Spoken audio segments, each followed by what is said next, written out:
Ini kisah tentang Parjo dan Suri, sepasang suami istri yang memulai hidup baru di rumah impian mereka.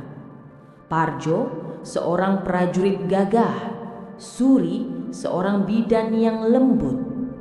Mereka membeli rumah peninggalan Belanda yang megah dengan kebun belakang seluas desa. Di sanalah putri pertama mereka, Santi, lahir. Kebahagiaan terasa sempurna, seolah tak ada celah untuk kegelapan. Mereka yakin rumah ini adalah awal dari dinasti bahagia mereka. Suri memutuskan kembali bekerja, tapi kebahagiaan itu mulai retak. Pengasuh pertama, Mbak Wati, berhenti, disusul pengasuh kedua dan ketiga. Mengapa Mbak ikut berhenti? Apakah Santi rewel? Mohon maaf, Bu. Santi anak yang baik. Tapi rumah ini udaranya panas sekali, Bu. Perasaan saya selalu tidak enak. Ada yang janggal. Saya tidak betah. Suri menepisnya, menganggap itu hanya alasan. Ia akhirnya menyerah pada karir, memilih merawat putrinya sendiri, dan kemudian melahirkan Wiwin. Ia tidak tahu, rasa tidak betah pada pengasuh itu adalah peringatan pertama. Tiba-tiba Parjo jatuh sakit. Demam tinggi yang tak turun diikuti muntah darah yang ekstrim. Rumah sakit tak mampu menyembuhkannya. Suri panik. Ia mulai berpikir, apakah ini semua berhubungan dengan hal goib? Mas, kita pulang. Kesehatanmu tidak membaik di sini. Kita akan panggil Mbah Marwan. Aku rasa ini bukan penyakit biasa. Mbah Marwan, orang pintar, datang. Tapi ia menolak menginjak halaman rumah Parjo. Ia berdiri di seberang jalan, memanggil Parjo untuk keluar. Bah, katakan, penyakit apa ini? Mengapa saya tidak sembuh? Mas, kamu sakit karena ulah makhluk goib di sana. Mereka marah karena kamu menempati wilayah mereka tanpa izin. Rumah yang kamu tinggali itu adalah perkampungan setan. Perkampungan setan? Kami sudah bertahun-tahun tinggal di sana. Mereka hanya menunggu waktu. Jika kamu ingin sembuh, kamu harus lakukan ritual ini. Taburkan garam di sekeliling rumahmu 3 kali putaran, malam sebelum bulan purnama. Dan kamu harus melakukannya telanjang tanpa sehelai benang pun. Dalam keraguan dan keputusasaan, Parjo menuruti. Ia melepas pakaiannya dan mulai menaburkan garam. Suri mendampingi, ketakutan. Mas, cepatlah. Parjo baru mencapai putaran kedua ketika tubuhnya tiba-tiba ambruk.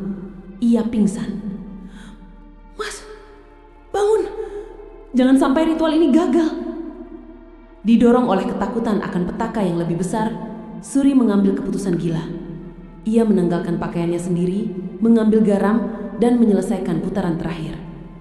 Tepat setelah ritual selesai, Parjo tersadar, seolah tidak pernah sakit. Kesembuhan itu hanya sebentar.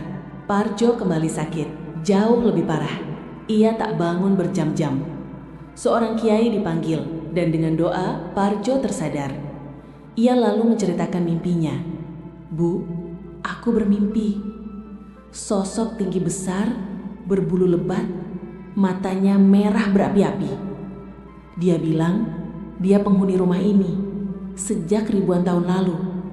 Lalu, apa katanya? Dia bilang, aku sudah mengusir pasukannya. Dia menuntut pasukannya kembali ke sini, menempati kebun belakang. Dan sebagai gantinya, dia akan menjaga kita dan keturunan kita. Aku menyetujuinya, Bu. Aku terikat sekarang. Ya Allah, Mas. Kenapa kau buat perjanjian dengan setan? Tidak lama setelah perjanjian gaib itu, Parjo dan tetangganya, Joko dan Muiz, begadang di kebun belakang. Tiba-tiba rasa kantuk luar biasa menyerang. Aneh sekali. Saya tidak pernah sekantuk ini, padahal sudah minum kopi. Mereka semua tertidur. Di tengah malam, Joko terbangun. Ia terperanjat. Di hadapannya ada ratusan orang berlalu lalang. Siapa mereka? Ramai sekali. Orang-orang itu berwajah pucat pasi, tak tersenyum, memanggul karung, bantal, guling, seolah pindahan besar-besaran. Mereka bergerak masuk ke arah kebun belakang rumah Parjo. Joko membangunkan Muiz. Mereka mengecek desa sebelah. Sepi, tak ada bencana. Joko menceritakan apa yang ia lihat. Mereka pindahan Pak Muiz, pucat, membawa barang-barang. Semuanya masuk ke kebun Pak Parjo. Jangan mengada-ngada Pak, itu pasti hantu. Itu pasti pasukan yang kamu dengar dari Pak Parjo. Joko menceritakan ini pada Parjo. Parjo merinding. Ia tahu dugaan itu benar. Perjanjiannya telah dipenuhi. Pasukan itu kini mendiami kebun belakangnya. Sejak saat itu, Parjo hidup dalam bayang-bayang ketakutan dan ikatan gaib. Waktu berlalu. Santi dan Wiwin dewasa. Parjo. Kini Mbah Parjo akhirnya tak tahan. Ia membuka rahasianya. Anak-anakku, maafkan Bapak. Bapak telah membuat perjanjian gaib puluhan tahun lalu. Tidak lama setelah pengakuan itu, Mbah Parjo kehilangan ingatannya, kemudian muntah darah dan meninggal. Beberapa tahun kemudian, Suri menyusul dengan cara yang persis sama. Keluarga tahu, itu adalah bagian dari perjanjian. Mereka pindah, meninggalkan rumah itu kosong. Rumah itu kosong, tapi teror tidak berhenti. Warga sering mendengar keramaian, suara tangisan, bahkan suara orang berkelahi di dalamnya. Pak Hashim menantu Mbah Parjo datang untuk membersihkan. Tetangga Pak Yanto memberitahu ada suara pertengkaran hebat. Tolong dicek Pak Hashim, mereka berkelahi di dalam. Terdengar seperti suara golok beradu. Pak Hashim masuk mencari. Sepi. Saat ia berbalik, suara golok beradu kembali terdengar di telinganya. Bersamaan dengan itu, muncul sesosok wanita tinggi, membungkuk, dengan rambut panjang dan mulut menganga lebar. Astagfirullah. Sosok itu tertawa, memamerkan lidah panjang. Dan di tengah tawanya, Pak Hashim menyadari suara golok yang beradu itu bukanlah golok, melainkan suara gigi sosok itu yang bergemeletup. Pak Hashim lari terbirit-birit. Perjanjian gaib itu telah menjadikan rumah itu kutukan yang tak lekang oleh waktu. Meski kini telah dibongkar dan diganti bangunan baru, aura negatifnya tak pernah hilang, terus memangsa apapun yang mencoba tinggal di sana.